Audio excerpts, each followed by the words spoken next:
1er mai, Journée internationale du travail, état de lieu de l'emploi en RDC.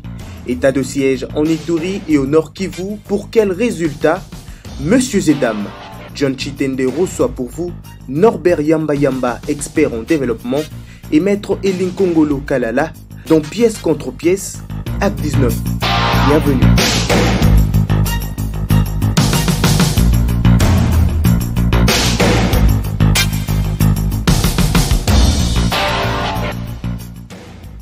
Messieurs et dames, tout le plaisir est pour nous de vous retrouver dans cette nouvelle édition de Pièces contre pièces. Encore une fois, bienvenue à tous et à toute votre fidélité nous honore. À ma gauche, pour la toute première fois, très heureux de recevoir Maître Elinkongolo Kalala. Bienvenue. Merci beaucoup, vous vous sentez bien? Très à l'aise, comme vous le constatez. Sentez-vous à l'aise, hein? Très à l'aise. En face de vous, honoré de la présence, il n'est plus vraiment à présenter. Il s'appelle Monsieur Norbert Yamba Yamba Choukou. Bienvenue pour la deuxième fois dans Pièce contre pièce. Merci, merci pour l'invitation. Merci d'être à côté, en face de mon frère Maître Elinkongolo. On aura l'occasion d'échanger pour se renforcer mutuellement. Un échange républicain, bien dit. Alors, je voulais ouvrir les balles avec Maître Elinkongolo. 1er mai, hein? C'est connu de tous, journée internationale dédiée au travail. Mais si vous étiez demandé de faire une sorte d'évaluation, une sorte de bilan, une sorte d'autopsie de l'univers du travail, du monde de l'emploi en République démocratique du Congo, comment allez-vous le faire? Cher John, encore une fois de plus, merci. Je voudrais également remercier mon cher aîné Norbert Yamba Yamba, pour qui j'ai beaucoup d'estime, en ce sens qu'il est parmi les hommes rares qui incarnent, allais-je dire, des valeurs incontestables, en même justement d'amener ces pays un jour à son développement. Monsieur John, vous posez une question très fondamentale, liée justement au travail. Au travail. Et vous me demandez en termes de sous-question d'en faire une autopsie. Oui, oui. Un état des lieux. C'est un terme médical, transposé justement dans les langages politiques. Oui. Vous avez directement répondu qu'il fallait en faire un état des lieux. Voilà. Mais je voudrais, John, ici rappeler que on ne peut parler d'un travail qui est dans une structure appelée État. État. Comme je le disais dans mes propos introductifs, j'ai toujours admiré les analyses de mon cher aîné Norbert Yamba Yamba. C'est pour autant dire que je ne suis pas contre les africanistes, mais j'ai toujours estimé que l'État n'a pas été inventé par les Africains. Puisqu'à la base de l'État figure justement la Constitution, qui est la charte constitutive de l'État. À la base de l'État précède la nation. Ça veut dire que les hommes se sont convenus qu'au lieu de continuer de vivre en tribu, en ethnie, nous sommes les Congo, nous sommes les nous sommes les nous. En clan. On se met ensemble. Et le soubassement, c'est cette volonté de vouloir vivre ensemble qui crée justement la nation. La nation. Qui est le noyau dur. Les vouloir vivre commun. Exactement. L'État, c'est la dénomination juridique d'une nation. Mais est-ce que en Afrique et au Congo en particulier, puisque je suis en face d'un africaniste, avons-nous des États au vrai sens du mot, tel que cela a été inventé par l'Occident? Puisque j'ai toujours dit, à la base de chaque invention, il y a toujours un esprit qui milite, qui précède justement, qui incite à ceux qui réfléchissent, comme les philosophes des siècles des Lumières ont eu à réfléchir sur la Constitution, sur l'État.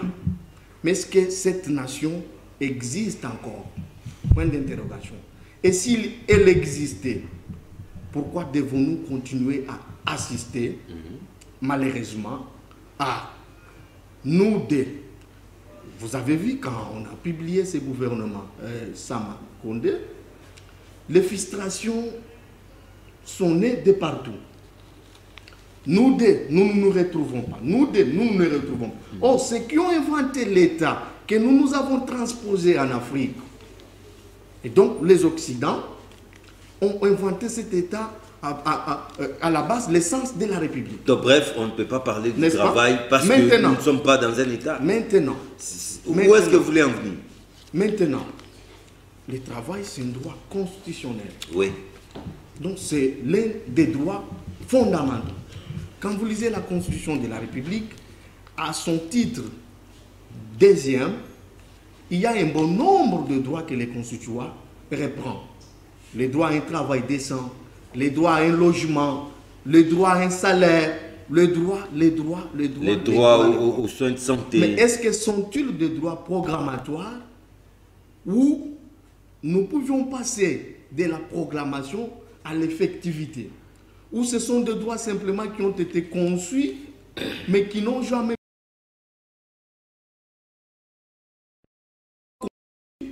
au droit vécu?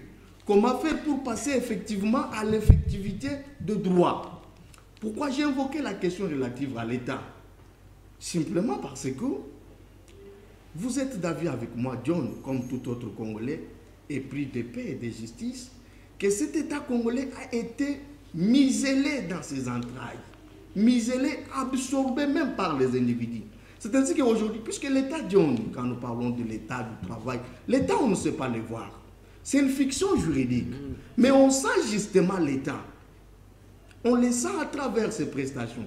On le sent parce que l'État a été inventé pour répondre et résoudre les problèmes de la communauté. Et les problèmes de la communauté ont été conçus, condensés et mis dans un document qu'on appelle Constitution. C'est-à-dire, est répertorié dans la Constitution. Et la même Constitution vous indique: nous nous sommes acceptés mutuellement de vivre ensemble, voilà nos problèmes, mais comment nous allons les résoudre? Voilà nos valeurs. Mais est-ce que d'abord nos textes constitutionnels reflètent nos vrais problèmes? Voilà où je rejoins les africanistes. Mais puisque déjà au départ, ce texte constitutionnel, qui est l'acte fondateur de l'État, ne reflète pas en l'air c'est nos propres problèmes, nos propres valeurs, nous avons des problèmes justement dans la pratique de faire face, de donner du travail. Notamment les problèmes du travail. Exactement. Pourquoi nous ne pouvons pas donner du travail? Mais simplement parce que nos problèmes n'ont jamais été inventoriés en tant que tels. On s'est limité par exemple de dire que toute personne a droit à un travail décent. Nous avons pris cette disposition qui a été transposée. En fait, c'est du copier-coller, ça. C'est vous qui le dites, n'est-ce pas? Oui. Nous nous sommes contentés de transposer ces dispositions prises chez les autres dans nos propres constitutions. Mais quand les constitutions, puisque la constitution est l'œuvre du constitution originel, du souverain primaire, qui est justement le peuple.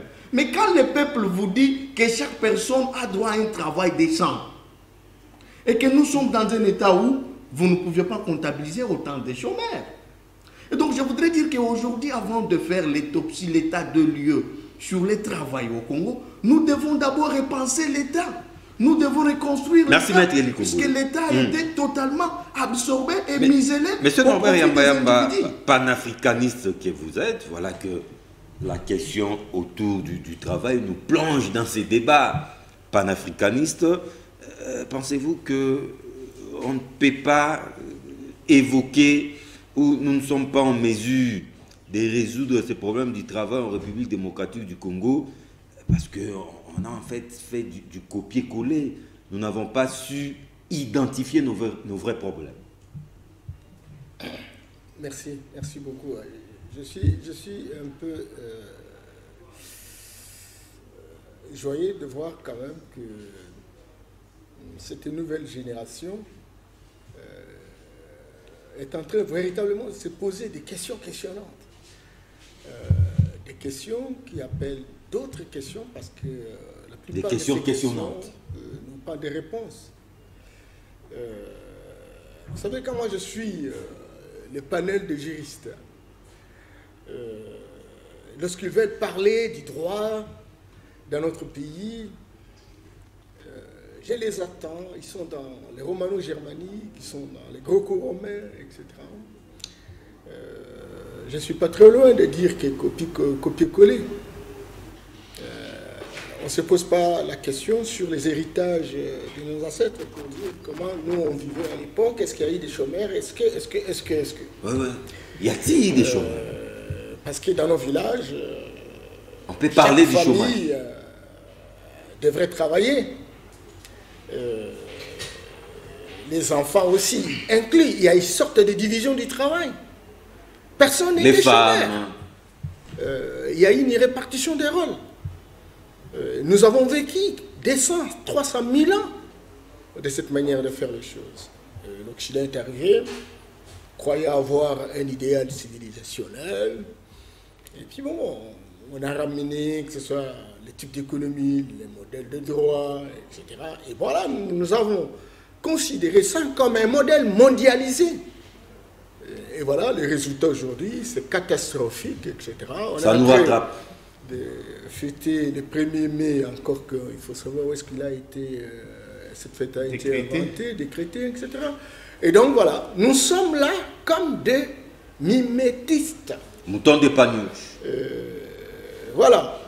Alors maintenant, si on s'est posé la question pour savoir quelle était notre situation intérieure, comment nous pouvons photographier cette situation et l'adapter par rapport à notre situation aujourd'hui et construire une constitution qui représenterait la vision héritée de nos ancêtres, ça serait quelque chose. J'ai suivi 3 professeurs de droit constitutionnel en train de parler, croyant que seul le modèle importé constituerait une réponse par rapport à notre situation, et ils ne se sont même pas posé la question, pendant tout ce temps que nous avons appliqué le modèle importé, quels sont les résultats? Cette question n'a pas été posée, et chacun a voulu démontrer sa capacité d'avoir mémorisé naturellement le droit gréco-romain. Nous avons un problème réel. Et quand j'écoute cette nouvelle génération qui veut aller vers la reconquête de ce qu'arrêtaient les héritages de nos ancêtres pour savoir quel était l'ordre social, comment les gens géraient la pauvreté à l'époque, comment les gens étaient organisés, qui était déclaré chômeur, etc. Ça sera un bon bonissement, ça sera le début du commencement. Parce qu'avant que l'Occident ne vienne imposer son système, nos ancêtres avaient vécu, je disais, 200 à 300 000 ans. Il y avait un ordre social, il y avait du droit, il y avait des règles qui régentaient la société. Il y avait un ordre économique, la répartition des rôles dans chaque famille, personne n'était chômeur. Il y avait un ordre social au niveau de la répartition des dividendes. Il y avait un ordre également culturel, etc. Nous avons vécu même la puissance des scientifiques. Aujourd'hui, sincèrement, des gens qui ont cru détenir l'idéal civilisationnel, qui nous imposaient leur système, nous ont apporté tellement des innovations qui ne sont pas en concordance avec les valeurs qui sont les nôtres. Et voilà, même un arbre sans racines, fut-il les baobabs, il tombe.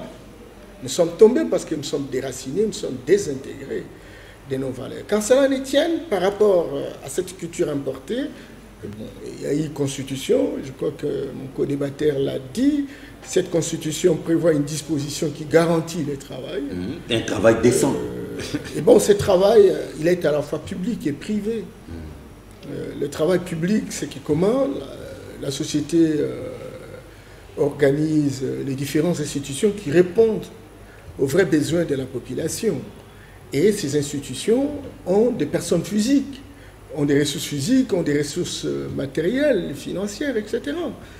Et ces institutions, pour la plupart, ne sont pas des usines de production, malheureusement. Ces institutions sont des institutions administratives. Quelqu'un disait, et ça me fait toujours rire, c'est René Dumont, il dit, les Africains, au lieu de créer des richesses, au lieu de créer des usines de production qui produisent des richesses, et ces richesses peuvent être réaffectées pour créer des entreprises, pour créer des institutions ou des services, et donc les Africains préfèrent créer des services administratifs, croyant que c'était la production. Et donc, les institutions publiques deviennent véritablement des budgets tiroirs. Mais ces institutions sont limitées. Vous avez 5 millions de personnes aujourd'hui. En 2050, on sera à 220 millions. En 2100, nous aurons à 400 et demi des millions de personnes. Avec 100 millions, on est incapable d'absorber les gens. Au niveau de l'entrepreneuriat, on n'en parle pas. La classe moyenne a complètement disparu. Les quelques rares sont des sociétés qui viennent, n'est-ce pas, de l'Occident ou de l'Orient. Parce qu'on regarde aujourd'hui, il n'y a pas que les Européens, il y a aussi les Asiatiques, etc., qui créent des sociétés, qui visiblement auraient pu absorber le chômage, mais qui visiblement engloutissent les gens dans la pauvreté la plus abjecte. Avilissent même les Congolais. Bien entendu. Et donc, la question du travail, qui a pu résoudre les problèmes en termes de la production de richesses pour permettre les allocations rationnelles et permettre aux gens de mieux vivre. Le travail n'est plus celui que l'on souhaite, ce que nous faisions à l'époque. Parce qu'à l'époque de nos ancêtres, il n'y avait pas de famine dans la famille. Parce que tout le monde, même les enfants, avaient leur rôle à jouer. On ramenait le butin à la maison et on savait véritablement manger. Oui, et aujourd'hui, c'est très grave. Vous êtes salarié, vous allez au boulot du matin au soir, etc. Et vous ramenez 50 ou 100 000 francs. Non seulement vous êtes incapable de payer la maison, vous ne pouvez pas nourrir les enfants deviennent des personnes libres, on ne peut pas les éduquer parce qu'ils reçoivent l'éducation de la rue, etc. Donc, la question du travail, c'est une question très importante aujourd'hui. Et moi, j'ai toujours pensé que tant qu'on n'aura pas compris comment le travail peut devenir véritablement le socle de l'amélioration des conditions de vie des citoyens, on n'ira nulle part. Et pour que le travail devienne la source de prospérité, eh bien, il faut savoir identifier nos différentes ressources naturelles, ce que Dieu nous a donné comme potentialité.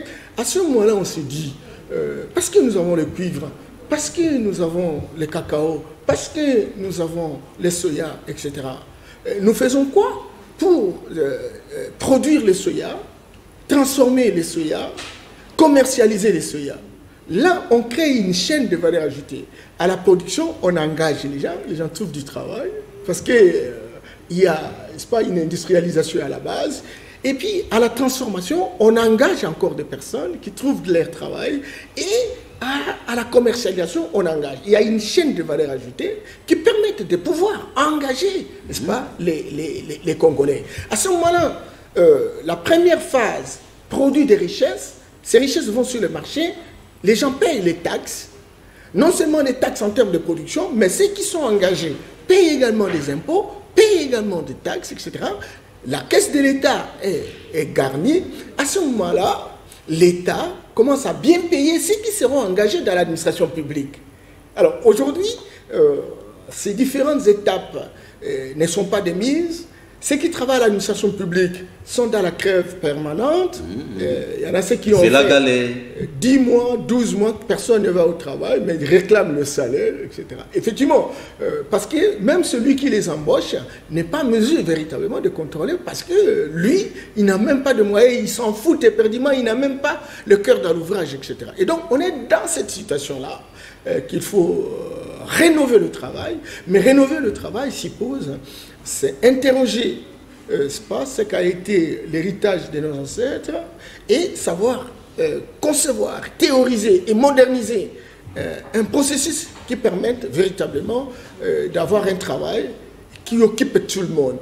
Sinon, ça risque d'être un danger public. Lorsqu'on est en Occident, si vous travaillez et que vous n'êtes pas payé, il y a des grèves qui anéantissent naturellement toute la société. Est-ce que nous, aujourd'hui, avec 100 millions de personnes, nous ne sommes pas en mesure de pouvoir payer tout le monde? Beaucoup de gens, vous savez, à la veille des élections de 2018, je vais laisser la parole à mon co-débatteur. Écoutez, on avait 800 000 fonctionnaires de l'État. Pour des raisons électoralistes, chaque politicien devrait présenter un groupe de personnes dans son village pour qu'effectivement il puisse avoir le matricule. On a tout généralisé. On est parti de 800 à 1 million 800 000 travailleurs. Merci Norbert. Où on n'avait même pas où les payer. Et jusqu'à preuve du contraire, aujourd'hui, il y a des gens qui sont matriculés, mais qui, visiblement, Qui ne sont pas toujours payés. ne sont pas payés. Il y a même des gens qui ont été embauchés, qui sont de nouvelles unités, mais qui n'ont même pas de primes, etc. Et il y en a même ceux qui n'ont même pas de matricules, et parce qu'il fallait sélectionner par rapport aux alliances tribalo-régionalistes, il y en a ceux qui sont payés, mais n'ont même pas fait longtemps. Voilà. Elie Kongolo, vous avez religieusement suivi M. Norbert Yamba, mais on évolue. Hein. Vous pouvez certes réagir, mais nous remarquons que le tableau est vraiment sombre. Mais un autre point d'actualité, c'est les couvre-feux décrétés ou déclarés par le président de la République, parce qu'il l'avait promis qu'il va trouver des mesures idoines pour mettre fin à cette insécurité qui semble avoir élu domicile depuis des lustres dans cette partie de la République. Mais il faut dire déjà que ça fait débat. Cette mesure est diversement interprétée.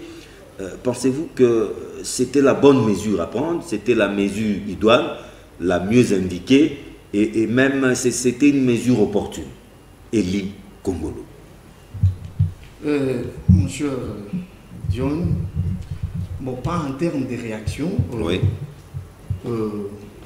Je me réalise qu'à partir des analyses et la démonstration faite par mon aîné Norbert Yamba, on tombe dans une sorte, c'est-à-dire ce qu'il a appelé du mimétisme, dans une sorte d'irrémorquisme justement aveugle, au point qu'il venait de décrire tout à l'heure la situation des fonctionnaires, des administratifs. Mais John, l'administration, c'est l'État même, au sens moderne. C'est le cœur de l'État. Au-delà même du fait, comme il est décrit, que nous avions justement tourné les dos à nos valeurs et que nous sommes allés vers les autres, vers leurs valeurs. Mais nous nous sommes contentés, comme je le disais, de prendre simplement ce qui a été écrit, mais tout en oubliant l'esprit avec lequel, n'est-ce pas, ce qui a écrit fonctionne ailleurs. C'est ainsi qu'aujourd'hui, à chaque le 1er mai, vous avez des manifestations, on rassemble ces fonctionnaires qui sont totalement affamés dans des tribunes. Vous avez des beaux discours, comme il a dit, mais tous ces gens incapables, justement, même de se faire soigner eux-mêmes, pour ne pas parler de leur famille. Incapable, justement, vous avez quelqu'un qui vous travaille, mais incapable d'avoir un pain, incapable de couvrir le 2 bouts du mois. Est-ce que le travail peut avoir encore un sens? Il doit cumuler d'autres travaux par-ci, par-là. Au départ, j'ai estimé que puisque nous avons tourné les dos à ce qu'on pouvait avoir comme valeur, que nous sommes allés vers l'Occident, mais faisons des choses, puisque les choses que nous avons imitées ont été inventées sur base des réflexions profondes, sur base des idées, sur base des inspirations. Mais prenons aussi ces idées, prenons ces inspirations, amenez-les, transposez-les et fusionnons avec les textes. Comment justement partir de la théorie vers la pratique ou de la théorie vers l'empirisme constitutionnel, s'il faut me ramener dans le domaine du droit constitutionnel. Et c'est ça même la problématique de ma thèse en passant, John. Et donc, nous sommes dans une situation qui ne dit pas son nom, dont on ne sait pas jusqu'à quand on peut penser des choses autrement. Et c'est ainsi que j'ai toujours soutenu que l'Afrique dans son ensemble, et le Congo en particulier, est vraiment un territoire à la recherche d'État. Puisque l'État au vrai sens du mot, tel qu'il a été inventé par ce père, par ses inspirateurs, est loin d'être une réalité en Afrique. Alors pour répondre à votre deuxième question, vous avez parlé du couvre-feu. Non, d'état de siège. Exactement, j'ai compris que vous étiez en train de faire allusion à l'état de siège. Ok. Et vous allez même plus loin pour dire, mais ça commence à faire débat, ça pose des problèmes, alors que c'est une mesure qui a été déclarée et décrétée par le président de la République. Je voudrais d'abord, avant d'aborder cette question, ouvrir une parenthèse.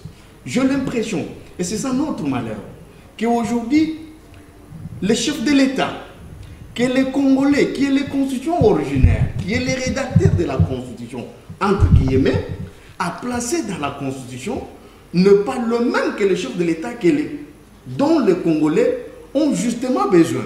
Puisque quand vous prenez la Constitution de la République, vous prenez les attributions très rapidement du président de la République, et vous prenez les revendications des Congolais, n'est-ce pas? Dans l'ensemble, à travers le président de la République, vous allez aussitôt vous rendre compte que le président de la République de la Constitution est différent de celui que les Congolais sont à la recherche ou que les Congolais veulent. C'est encore la problématique. Donc vous avez l'impression que les Congolais veulent d'une chose et son contraire en même temps. Ce n'est pas ce que je veux dire. Ouais. C'est-à-dire qu'il y a une sorte... C'est-à-dire les Congolais n'ont pas pu intérioriser la Constitution, ce qui n'est pas de leur faute, puisque cette Constitution, effectivement, ne reflète pas en réalité les valeurs fondamentales. Les aspirations, elle n'est pas le reflet justement de ce que les Congolais cherchent. Voyez-vous? Maintenant, nous avons tout en train dit, tu es un journaliste de terrain ici, mais qui n'a pas crié?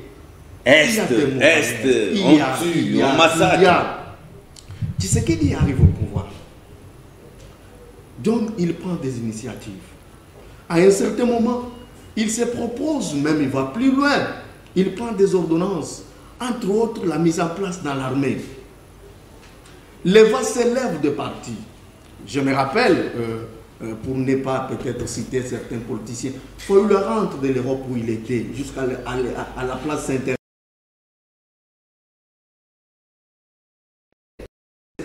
Dire à ses adeptes qu'il aurait appris justement à interpréter la Constitution. Puisque pour interpréter la Constitution, il faut avoir été justement aussi initié. Non, il y a une violation de la Constitution. Il y a une violation de la Constitution. Simplement parce que Tshisekedi tenait à mettre un peu de l'ordre justement, surtout dans ce secteur de l'armée. Puisque tenez John, un État qui a une armée faible, comme la nôtre, qui a été infiltrée jusqu'à la moelle épinière, cette armée a été totalement détruite. Mais c'est la même armée, c'est la même armée dont on veut renforcer la présence en instaurant cet état de siège. C'est ça, c'est ça le problème. Il y a un travail de fond qui est en train d'être fait. C'est la même armée. Il y a un travail de fond qui est en train d'être fait, John, puisque les problèmes ont été identifiés. Ce n'est pas cette armée qui nous a manqué justement, mais l'armée a été infiltrée, elle a été détruite. Nous avons la seule armée au monde qui a à son sein 90% des officiers. Et vous avez 1,9% des jeunes gens qui se battent au front, mais qui sont de temps en temps... Donc bref, c'est une mesure idoine et opportune. Et donc, c'est constitutionnel. Oui, constitutionnel, oui. Et la Constitution, mais est-elle opportune? Comme je l'ai toujours dit, oui, que c'est un ensemble dans un tout. Il suffit de lire les articles 119, 83, 85, 69 et bien d'autres articles de la Constitution. Vous comprendrez que le président de la République, Félix-Antoine Tshisekedi, est presque la clé de voûte de notre système. Oui, c'est sa compétence. Actuelle. Mais pourquoi avoir pris cette mesure plutôt qu'une autre? Et quand on dit que le président de la République est le commandant suprême des forces armées, comme je le disais avant peut-être cette émission, ça ne veut pas dire que le chef de l'État doit personnaliser l'armée, puisque l'armée elle est républicaine, c'est dit dans la Constitution. Les Congolais eux-mêmes ont doté des missions déterminées à cette armée, entre autres de sécuriser l'intégrité territoriale. Maintenant, ceux qui sont à l'est de la République, qui incitent les jeunes gens, des enfants de mineurs que je vis, qui les envoient dans la rue pour réclamer par exemple la présence du président de la République, ça pose un problème. J'aurais pu peut-être comprendre que nos compatriotes réclament la présence de militaires sur terrain, puisque cette armée n'appartient pas à Félix Tshisekedi, c'est une armée républicaine. Mais en tant que garant de l'intégrité territoriale, nous sommes à l'est de la République où il y a des tueries. Et ces gens-là, quand ils entrent, ils tuent John. C'est comme en pleine ville de Kinshasa ici, les gens vous entrent, ils vous tuent, et quelques minutes après, ils disparaissent dans la nature. C'est pour dire que ces gens sont hébergés. Mais la parole doit tourner de l'efficacité de cette mesure, couvre-feu. Oui, ça change quoi fondamentalement? Cette zone qui pose problème aujourd'hui, où l'ennemi circule librement, en complicité avec certains officiers, cette zone doit être militarisée. Mais elle était déjà militarisée. Pas du tout, John. Elle n'a pas été militarisée. Et à partir de cette mesure de l'état de siège, l'administration sera militarisée. On va justement changer la chaîne des commandements, puisqu'il ne faut pas que cet état de siège soit décrété et qu'on continue à laisser les mêmes militaires qui sont sur le terrain alors que les constituants demandent à ces militaires d'obéir au commandant suprême qui est l'autorité. Mais l'ordonnance Il faut- présidentielle devait accompagner cet état de siège traîne encore. On ne sait Oui, pas mais pourquoi. pourra justement déterminer Ouais. en détail quelles sont les libertés publiques qui vont devoir subir de certaines restrictions et dans la pratique, Non, comment ça va devoir se passer État de exactement. siège. État de siège. Pensez-vous que c'était la mesure appropriée, la mesure efficace, la mesure, je dirais, la réplique à la hauteur des enjeux à l'Est? Merci, mais je voudrais quand même saluer Maître Elie, là, qui m'a fait qui a largué une petite information assez intéressante sur sa thèse. Oui. Sur sa thèse. Et moi, j'ai dit, ok, ça y est. Mais Maître Elie, on doit faire beaucoup d'attention parce que beaucoup de vos aînés ont produit des thèses à l'occidental.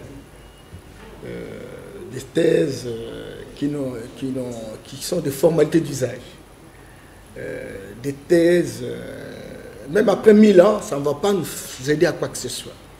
Et j'ai beaucoup aimé la pertinence de votre réflexion en disant, mais, dans notre constitution, quelle est la part de nos valeurs intrinsèques?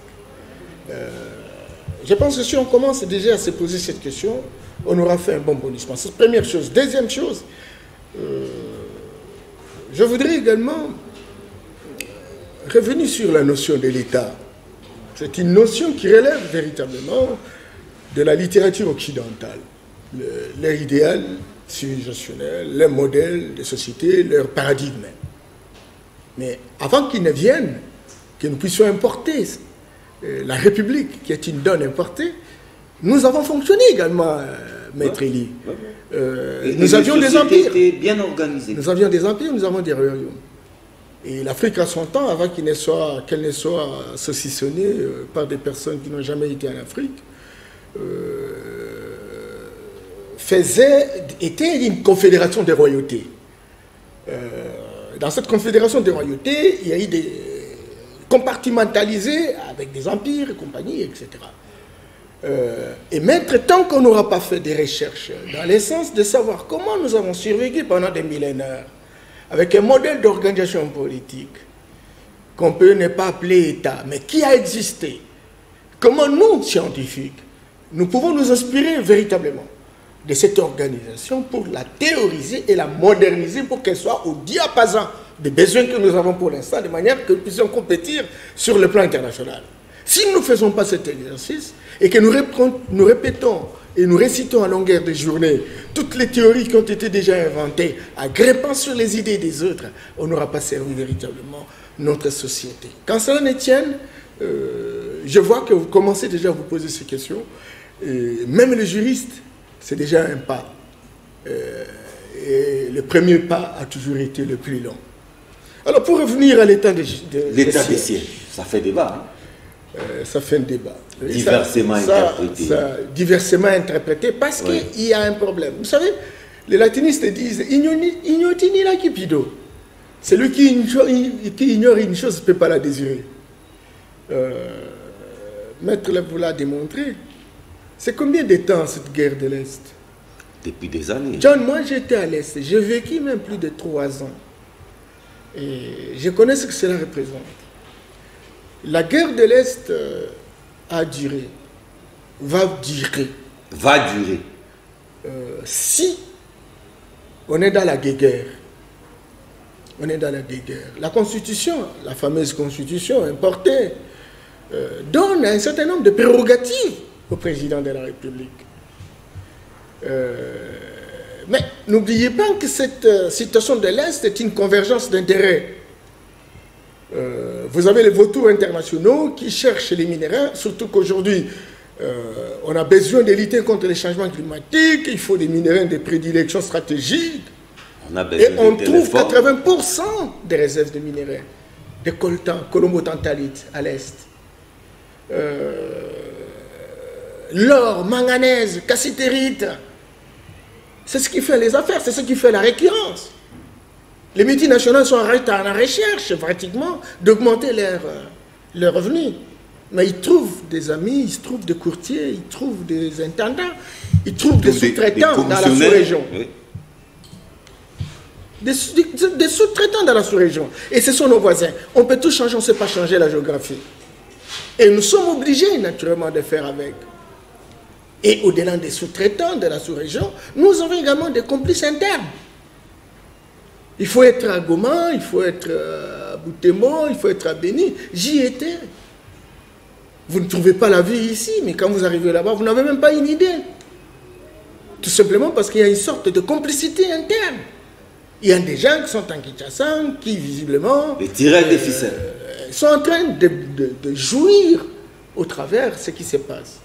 Alors le président de la République construit un agenda à 3 paliers. Le palier international, ce qu'il a amené à faire, à se balader dans le monde. Pas à se balader, à aller véritablement rencontrer ceux qui sont des problèmes dans la recherche de solutions. Et ce sont les multinationales. Vous l'avez vu se promener en Europe et aux États-Unis. Il a rencontré les milliardaires parce que la plupart d'entre eux font partie des gens qui financent l'argent pour avoir ces minéraux de prédilection. Et vous avez vu le président plusieurs fois. On a même dit qu'il faisait allégeance au Rwanda. Parce que le Rwanda, c'est un pays frontalier qui a beaucoup joué dans cette question. Aujourd'hui, le Rwanda est en train de monter l'usine de raffinage de coltan. Aujourd'hui, le Rwanda a une usine de production de gaz à partir de gaz méthane du lac Kivu. Il faut discuter avec eux. Écoutez, quand vous allez en Ouganda, il y a une usine de transformation de l'or. Mais il faut aller à Kibali. Il faut aller à Kibali. En difficulté. Eh bien voilà, donc nous ne voyons pas. Et regardez quelle est la quantité de revenus de cette exploitation dans les produits intérieurs bruts. C'est ça, mon ami. Alors, si vous n'avez pas de l'intelligence politique, si vous n'avez pas un feeling politique, vous ne pouvez pas vous en sortir. On a tenté, première décision. On dit non, il y avait 11 000 militaires, augmentant le nombre de militaires. Et le président de la République va augmenter de 11 à 21 000. Résultat maigre. Il n'y a pas que ça. Il faut tout faire pour avoir des armes à feu. Parce qu'on sortait naturellement de l'embargo, etc. Il n'y a pas que ça. On dit non, non, non, mais il faut changer les états-majors. Ouais, ouais. Et c'est ce qu'il a fait. La chaîne des commandements. Mais on a touché, n'est-ce pas, ces bandes armées, n'est-ce pas, au cœur de leur action. Les gens ne comptabilisent pas toutes ces évolutions, mais c'était une guerre non conventionnelle. Et il y a des... Atypique. Ça arrive, atypique, bien entendu. Ça n'arrive toujours pas, parce que certes, la dose, le volume a diminué, mais ça continue. Bien qu'on ait des contacts avec tous les protagonistes à travers cette question. Alors, dis-moi, comme ça continue, comme il y a récurrence, entre-temps, nous avons l'ancienne administration. Cette administration dirigée par des civils, qui n'ont pas la tactique de guerre, qui ne sont pas impliqués naturellement au front, etc. Qu'est-ce qu'il faut faire? La Constitution lui donne cette prérogative. Écoutez, désigner des hommes et des femmes qui sont des militaires. Et pour qu'ils s'occupent également même de l'administration. Ils auront double fonction. À la fois, surveiller la guerre et prendre... Mais l'efficacité de cette mesure n'est pas garantie. Mais vous allez évaluer l'efficacité au moment où la chose n'est même pas encore opérationnelle. Écoutez, moi, parce que ce sont les mêmes militaires... Mais on est dans un processus de planification. Qui sont plongés dans des magouilles avec les mêmes... Vous avez posé la question à mon frère ici. Est-ce que l'ordonnance est même sortie? L'ordonnance n'est pas encore là. Bientôt... Mais ça traîne parce que le chef de l'État réalise que la mesure n'était pas si évidente. Non, non. Regarde. John. Lorsque la société a généralisé l'émotion toxique, cette société ne va pas avancer. Si on n'a pas la capacité de pouvoir gérer nos émotions toxiques, pour tomber dans un écosystème politique de pourriture intrinsèque, où tout le monde se comporte comme des adolescents retardés, et on n'ira nulle part. Je crois qu'il n'y a pas dans l'histoire de notre pays, d'avoir un président de la République aussi engagé, ayant le cœur dans l'ouvrage, pour rechercher des solutions, parfois accepter l'humiliation, dans des tactiques diplomatiques incroyables. Non, mon ami. Mais lorsque vous voulez démarrer quelque chose, il faut une planification. Et dans la planification, on prévoit un chronogramme. Première chose, ordonnance. Deuxième chose, nomination des chefs militaires. Troisième chose, approvisionnement. Quatrième chose, changement des militaires. Et enfin les résultats. Et bien voilà le résultat. Donc vous voulez à la fois qu'on annonce, au même moment qu'on trouve solution. Mais non, sinon on n'aurait pas pu prononcer toutes ces choses-là. Donc disons que sincèrement, les Congolais, vous savez, et c'est comme ça que les francophones n'ont pas l'air d'avancer parce qu'ils sont trop émotionnels. Regardez un peu même l'Afrique, les anglo-saxons, ils savent gérer les émotions. Et ils sont en train d'avancer. Et raison pour laquelle, quand vous regardez en Afrique centrale, certainement que tous les pays sont les mêmes, et tous les pays fonctionnent de la même manière, et on n'avance pas simplement parce que les populations n'ont pas la croissance des lucidités pour anticiper, pour comprendre les événements, tenir la torche, éclairer l'avenir. Avec des hommes politiques qui visiblement sont des pseudo-chercheurs politisés. Tu vois? Donc on n'a pas besoin de ça. Et le président de la République, c'est un visionnaire. Je m'excuse beaucoup, peut-être qu'on va interpréter pour dire qu'en bas fait le Djalelo, etc. Mais bon, c'est un monsieur que je connais un peu, mais c'est aussi un monsieur qui est un peu honnête. Toutes les générations de notre pays sont brûlées. Même la génération de Maître Elie ici, à tout le monde. Vous allez voir vraiment que même la jeunesse, on n'a pas des pieds sur terre. Tout le monde est dans l'immoralité incroyable. Mais le président de la République fait un effort. Mais le pays est si grand. C'est une grande étendue. Le temps de prendre une décision. Le temps de ramifier la décision pour que ça arrive en décision. Déjà on critique. Et Kabila père disait, et je termine par là, oui, que nous avons des guerres. Il y a la guerre physique contre les ennemis qui attaquent notre pays. Mais il y a aussi la guerre des habitudes et des pratiques que nous avons consommées pendant plusieurs années. Mais ça s'appelle des séquelles manchémologiques. Et ça, la cellule chargée des changements de mentalité doit beaucoup travailler. Maître Elie Kongolo, une réaction, mais j'aimerais aussi qu'on parle du rôle de la MONUSCO dans cette histoire. Et puis dans la foulée, les lycéens, les écoliers, qui ne juraient que par la paix et qui avaient assiégé, entre guillemets, la mairie, ont été dispersés avec des gaz lacrymogènes, les enfants ont été gazés, des scènes horribles. Votre lecture? John, ces enfants ont le droit, oui, d'être encadrés, d'étudier dans la paix, d'être préparés à un avenir meilleur, ou pour un avenir meilleur. Je ne peux pas concevoir un seul instant, John, et que même vous à la place, ou à ma place, que vous puissiez permettre à votre enfant, âgé de moins de 10 ans, de 5 ans, 6 ans, d'aller dans la rue pour réclamer la paix. Mais si cet enfant ne sait pas étudier, ne sait pas retrouver les chemins de l'école, qu'est fait? John, je vous ai dit que ces enfants ont de droits. Mais puisque nous sommes dans un État, l'État a l'obligation, et dans l'obligation justement, non seulement de sécuriser ces enfants-là, mais de sécuriser des personnes et de leurs biens, y compris les enfants. Mais fallait-il les disperser par coup de gaz lacrymogène? C'est ça le problème. John, pendant 18 ans, ces enfants étaient où pour aller dans la rue?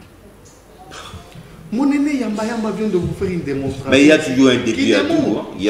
Qui démontre qu'effectivement, mais pourquoi ça doit venir seulement au moment où il y a quand même un début d'une volonté manifeste de faire changer les choses et de faire avancer des choses. Je vais vous donner un exemple très banal, John. Aujourd'hui, oui, puisque peut-être tout est tourné vers le président de la République, comme je le disais, c'est encore peut-être une raison de plus de regarder en arrière pour voir comment on considérait peut-être les chefs dans l'Afrique traditionnelle. Puisque les Congolais veulent être en face d'un chef puissant, à même de tout résoudre. Mais nous sommes allés vers les autres qui ont limité justement le pouvoir, qui ont encadré le pouvoir, qui l'ont limité. qui ont limité les attributions des uns des autres. Alors que les Congolais, dans l'air mental, dans ce qu'ils font, ces enfants auraient dû, je vous ai dit ici dans mes propos introductifs, que ces enfants et ceux qui les ont envoyés dans la rue auraient dû demander la présence de militaires de l'armée, puisque l'armée républicaine... Non, il demandait entre autres la présence du chef de l'État dans cette partie de la République. C'est une dérive. C'était une promesse du chef lui-même. C'est une dérive. Mais le chef de l'État, le président de la République actuelle, a été à plus d'une fois à l'est de la République. Ces enfants n'ont pas été dans la rue pour réclamer sa présence à l'est de la République. Il a été à l'est de la République. Donc bref, ils ont été manipulés. Ils ont été manipulés. Vous le savez. Oui. Et vous pensez que ces enfants, de leur propre initiative, pouvaient se permettre justement d'aller envahir la mairie? Donc vous les prenez pour des idiots? Ce n'est pas pour autant dire... Ils sont idiots? Ce n'est pas pour autant dire, John, que nous avions applaudi ces gaz lacrymogènes sur des enfants. Ça, non. Mais il ne faut pas... Vous avez parlé des tireurs de ficelles ici. Et mon vieux Norbert Yamba Yamba vous a démontré que les tireurs de ficelles sont non seulement à l'extérieur, mais à l'intérieur. Je vous ai dit ici, John, qui a béni. Les ADF entrent. Encore faudrait-il que ça soit réellement des ADF. Ils vous entrent en plein centre-ville. Ils les tuent, ils massacrent. Ils les ramènent même avec eux. On vous dit ils ont ramené autant de vaches en plein centre-ville. Et à la minute même, ils disparaissent dans la nature. Vous voudrez dire qu'il n'y a pas un sérieux problème à l'interne. Mais quand le président Félix Tshisekedi arrive, il prend tous ses contacts nécessaires, la John. Il prend la mesure de la situation. Il décrète cet état de siège. Que tout le monde attend réclamer. Parce que le média... Non, les gens ont réclamé la paix, pas l'état de siège. Oui, mais la paix a un prix, John. La paix a un prix. Et ceux qui contestent, vous savez les arguments qu'ils avancent pendant cet état de siège, certaines libertés comme la liberté de manifestation, mais il y a un problème. Vous voudrez continuer à marcher, alors vous marchez pour qu'il y ait des solutions, ou vous marchez pour marcher, ou vous marchez puisque vous avez des intérêts obscurs à atteindre. Alors, la MONUSCO, justement pour interpeller. La MONUSCO des fois aussi est trop indexée, on l'accuse d'inaction, d'aphonie. Estimez-vous qu'on doit la garder en République démocratique du Congo? Pas ses enfants réclamer aussi, entre autres, le départ de la MONUSCO. John, la MONUSCO, elle ne peut pas se substituer à l'armée congolaise. Sinon, nous ne sommes pas un État. Puisqu'un État ne peut pas fonctionner en tâtonnant, John. C'est comme un être humain. Soit vous vivez, ou soit vous ne vivez. Vous ne pouvez pas faire semblant de vivre. La MONUSCO vient en appui. Et il y a des accords qui ont été conclus justement avec cette mission onusienne. Mais je suis des Congolais qui ont justement estimé à un certain moment que la MONUSCO a montré ses limites. Au-delà des limites. Oui. Et que la MONUSCO était pour quelque chose. Puisqu'à un certain moment, il y a même des rapports, John, qui attestent noir sur blanc que certains véhicules de la MONUSCO ont été surpris. Mon aîné vous a parlé de minéraux stratégiques ici, avec 2 minéraux. Mais qu'aujourd'hui, le président de la République, comme toutes les institutions de la République, puisqu'aujourd'hui vous avez quand même un parlement où les députés peuvent réfléchir. Vous avez quand même un gouvernement où un ministre peut réfléchir sans regarder derrière. Où les députés peuvent réfléchir, peuvent contrôler l'action gouvernementale. Si nous étions dans un pays des hommes qui se respectent, John, on s'en prendrait au Parlement, plutôt peut-être qu'à l'exécutif. Puisque ce Parlement a la noble mission constitutionnelle de contrôler l'action gouvernementale. Merci, en tant que représentant de notre Je reviens à peuple. vous pour la conclusion. Il est temps d'avoir M. Norbert Yamba Yamba. Cette histoire d'enfants gazés à Béni, ça vous a scandalisé aussi? Non, il faudrait pas quand même que nous puissions vilipender les uns les autres, etc. Oui. Je crois que Maître qui est là a donné un certain nombre de droits, des obligations des citoyens qui sont reconnus dans la Constitution. Et la liberté de manifester, la liberté d'expression, ce sont des libertés qui sont reconnues à tout Congolais qui se réclame copropriétaire de la République.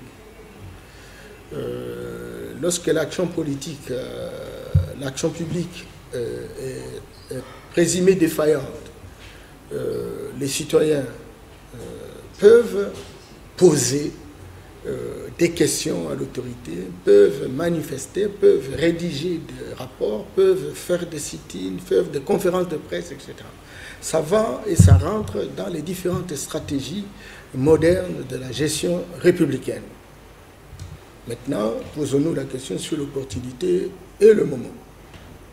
Est-ce qu'aujourd'hui, dès lors qu'on voit l'engagement, la détermination des autorités actuelles, notamment du président de la République, pour amener la paix, faut-il véritablement envoyer des enfants assiéger actuellement la mairie? Oui. Là aussi, il y a un problème. Parce qu'ils disent que non, nous ne pouvons quitter ici que lorsque... Nous verrons les présidents de la République. Nous verrons les présidents de la République et que la paix revienne, s'il te plaît. Mais le président de la République peut bien partir aujourd'hui. Il en a fait plusieurs fois. Et pour faire quoi? Non, mais il l'a promis. Excusez. Oui. Il a promis. Ça veut dire qu'il doit aller prendre les armes et se battre, ou il doit prendre des dispositions. Quand vous voyez, il a des contacts avec les Kenyans. Quand il a des contacts avec la France, il est en train de requinquer l'armée. Il est en train de remodeler les états-majors. Il est en train d'acheter véritablement le matériel sophistiqué. Vous voyez même des avions de l'air. Donc il doit aller simplement là-bas pour dire, écoutez, chantons, dansons, ou alors il faut des mesures. Non, mon cher ami. Même si, et c'est ça justement, j'étais avec Marcel Liao, paix à son âme, professeur, je l'ai accompagné à Mbandaka, au début de l'IDPS à 90. Les grands constitutionnalistes. Bien entendu. Et on s'est retrouvés en Mbandaka. Il devait tenir une conférence. Et puis, les gens étaient pleins. Mais à côté, même sur les arbres, il y avait des gens de Mbandaka, etc. Je me suis dit beaucoup, c'est une histoire vraie. Moi-même, c'est moi qui étais modérateur. Et quand le professeur a commencé à enseigner que la démocratie, elle est très utile, Mobutu a détruit le pays, etc., les gens qui étaient dehors, qui étaient des Mobutistes, ont commencé à l'insulter. Liao, toi tu es rien là, Mobutu te dépasse. Vous vous rappelez du soldat Yamokolo à l'Ikibango? Et le professeur Liao dit, Norbert Yamba, faut-il se battre pour le compte des gens qui n'ont pas d'âme? Je suis ici, il n'y a pas de route, il n'y a pas de bâtiments administratifs, il n'y a rien. Les gens n'ont pas de travail, ils mangent difficilement. Nous sommes en train de vouloir construire un État. Il crie Yamukolo à l'Ekibango. Et Yamukolo qui a détruit, il y a l'Ekibiso. Et on m'injurie même physiquement. Et je pose encore la question, faut-il lutter pour les gens qui n'ont pas d'âme? Les gens qui ne comprennent rien? Moi je dis, professeur, vous luttez là, c'est parce qu'ils n'ont pas d'âme, ils n'ont pas compris. S'ils avaient compris, ils auraient pu lutter seuls. Vous devez travailler pour qu'eux-mêmes prennent les responsabilités, qui peuvent se battre à tout moment lorsqu'il y a un problème. Ah, il dit non, mais tu as été sage. Bon, continuons le combat. Ça veut dire quoi? Ça veut dire en fait que, regardez, la guerre à l'Est, depuis que l'AFDL est arrivée dans ce pays, ça fait combien d'années? Une vingtaine d'années. Une vingtaine. Et alors? Et alors, ils ont fait quoi? Ils ont fait quoi? C'est aujourd'hui et maintenant qu'on doit changer la situation? Est-ce qu'il n'y a pas de stratégies innovantes qui peuvent arrêter véritablement le cycle? Et au moment où on est en train de travailler pour arrêter le cycle, ce sont les mêmes personnes-là qui ont toujours vécu ces situations dont on voudrait résoudre les problèmes. Ce sont eux qui se dressent contre la personne. Qui se dressent contre la personne plein de bonne volonté. Combien de fois on n'a pas entendu? Même à l'époque du maréchal, moi j'étais à Bukavu. Les matériels, les armes qui ont été données aux militaires pour aller se battre, on vendait ça aux rebelles, on vendait ça aux groupes armés. Aujourd'hui, on est en train de prendre des décisions méticuleuses. C'est-à-dire que même les auditeurs doivent être accompagnés les militaires. Dès qu'il y a quelque chose, on est suspect, on vous soumet, je sais pas, devant la justice. Ça n'a jamais existé. Donc, sincèrement, je suis en train de me poser la question, moi j'ai dit, et quand vous écoutez même les hommes politiques, oh là là là là là là, quelle adolescence retardée. Ça c'est un danger public et de confier la République à des gens comme ça. Et ce sont les mêmes qui réclament même des postes. Moi je suis très désolé. Ils font des déclarations incantatoires de bas étage, comme pour démontrer que non, je sais qu'il ne fait rien, il ne fait, etc. Et même le programme, le Premier ministre est entré hier, on n'a même pas encore commencé, n'est-ce pas? On tire déjà à boulet rouge. Alors, on ne connaît même pas les grandes lignes du programme. Mais on commence à évaluer le programme et que c'est zéro. Le programme d'hier, qui a un chronogramme de 3 ans, on vient de faire encore un jour. On est dans les remises-reprises, on dit non, non, c'est rien. Et voilà, ils ont présenté le programme, ils n'ont rien foutu. Merci, monsieur. Ça pose un problème de l'âge culturel de notre peuple. Adolescence. Et je demande sincèrement à la cellule de changement de mentalité, je me suis beaucoup, à la cellule de changement de mentalité, au cours et tribunaux, toutes les structures de dissuasion, aidez, et vous les ONG, les églises, faites la conversion, travaillez pour soutenir l'action d'aujourd'hui. Parce que lorsque vous voulez que les différentes années ici, les 3 ans, que Félix Tshisekedi avec sa bonne volonté, encore qu'il n'y en a pas 2, parce que lui au moins il a un devoir de réversibilité vis-à-vis du tribunal de sa conscience, vis-à-vis de l'histoire politique de son parti, de son défunt père. Lui au moins peut pouvoir se poser la question sur les ridicules qui ne tuent pas. Je reviens à vous pour la conclusion. Non, je vous dirais sincèrement que même les églises, même les ONG, la société civile, les avocats, tout le monde, les administrations, il faut un moment de trêve. Soutenons l'action et nous allons nous en sortir. On devait aborder, Sinon, cette question du registre d'appareils mobiles appelé RAM, mais nous continuons d'avoir notre petite enquête dessus et on va revenir sur ça. Maître Eli Kongolo Kalala, votre conclusion, 60 secondes. Johnny, en termes de conclusion, à ce qui concerne le premier thème ayant trait au travail, je voudrais ici réitérer, John, ma volonté de voir renaître l'État congolais. Il faut refaire l'État, il faut refaire une structure à même de prendre en charge. Il faut refaire l'État congolais. Exactement. Refonder l'État congolais. À même de prendre en charge nos vrais problèmes. Il faut remettre sur les rails. John, je vous ai dit que l'État, on ne sait pas le voir. Cette personne morale qui est une fiction juridique, qui a été créée par la volonté humaine, on les sent qu'à travers ces services, qu'à travers ces structures. Il faut remettre sur les rails les différents services de contrôle de l'État, les différentes structures de contrôle de l'État. Mon aîné en a évoqué ici. L'IGF par exemple, les différentes inspections générales. Il faut refaire l'administration. Une administration construite sur base du clientélisme. Vous avez déjà au sein de cette administration, il vous a dit avant les élections de 2018, l'effectif était d'autant. Et après cette élection, on est passé, je ne sais pas moi, de 800 000 à 1 million. Vous avez des gens dans cette administration qui ne sont pas à même ni de bien écrire, ni de bien lire. Alors que l'administration fait même l'État. Et donc ça a été fait à dessein pour museler et absorber justement l'État. Et quand l'État est absorbé, quand l'État est acquise à la cause des individus, quand l'État est individualisé, patrimonialisé, John, nous ne pouvions pas parler travail, nous ne pouvions pas parler développement, nous ne pouvions pas parler émergence. Merci. En ce qui concerne, John, très rapidement, l'état des sièges, la mesure d'état de siège telle que décrétée par le président de la République, conformément aux différentes dispositions constitutionnelles dont je vous ai cité tout à l'heure, nous devons, John, être de bonne foi et reconnaître qu'il y a un sérieux problème à l'Est et que nous ne pouvions pas, les administrations ne peuvent pas fonctionner de la même façon à Kinshasa comme à l'Est de la République. Merci. Il y a lieu de prendre des mesures adéquates qui s'imposent pour un laps d'état, mais pourvu que John, à n'importe quel prix que la paix revienne. Même si ces mesures sont à l'est impopulaires. de la République. Monsieur Norbert Yamba, votre conclusion.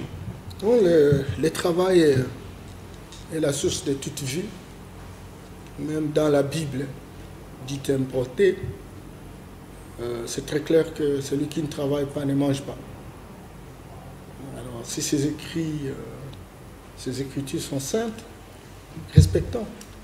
Mais écoutez, ça ne tombe pas du ciel. Hein. Nous ne sommes plus à l'ère de poisson, nous sommes à l'ère de verseau. C'est la connaissance.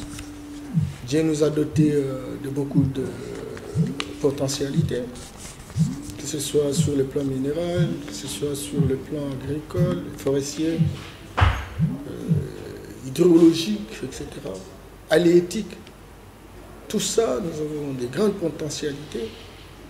Alors maintenant, il faut mettre en place des moyens pour créer des entreprises, parce que les richesses sont produites par des entreprises. Et je salue le président de la République qui avait déjà annoncé la mise en place du fonds de garantie pour encourager les potentiels entrepreneurs. Je salue le président de la République qui a déjà annoncé la mise en place du fonds de développement rural. Et tous ces fonds vont aider à donner des moyens, bien entendu. Mais c'est justement ça. Ça sont des réponses à des problèmes. Aujourd'hui, on ne peut pas budgétivore. Non. Quand il y a un fonds de développement, ça veut dire qu'il y a des crédits qu'on doit donner. Il y a eu la banque de crédit agricole ici. Vous voyez, donc on a besoin de toutes ces décisions-là. Si on ne prend pas de décision, John, on n'ira nulle part. Et donc c'est dans ça que, encore que l'université devienne des laboratoires de production de technologies, il faut sortir de la répétition, il faut sortir de la récitation. Il faut que les universités s'organisent comme l'ISTAN, comme, je ne sais pas, toutes ces facultés polytechniques, etc., qu'on nous aide. Encore là, il faut savoir comment les ancêtres vivaient, quel était leur génie, comment ils ont fabriqué la machette à l'époque. Nous avons besoin de ces génies-là pour qu'on puisse multiplier les machettes. On va même exporter les machettes. Prenez par exemple la route, c'est pas du Congo central. Vous trouvez des montants, de caillasses. Les Chinois sont en train de casser ça pour nous vendre, pour construire. Merci beaucoup. Pourquoi nous, on n'aurait pas des usines qui peuvent te casser? Regardez, les oranges, les mandariniers, etc. Il n'y a même pas une petite industrie de jus. Salut au président, où il y a des petits bateaux de pêche. On va nous donner des poissons, on va fouiller le marché, on va trouver. Il y aura des petits vendeurs qui vont trouver véritablement des revenus. À ce moment-là, on va sortir de l'économie informelle, il faut formaliser de manière à construire une dynamique vers le développement. Merci beaucoup, Monsieur Norbert Yamba Choukou. C'était un honneur. Merci également, Maître Eli Kongolo Kalala. C'était à la fois un honneur et un plaisir.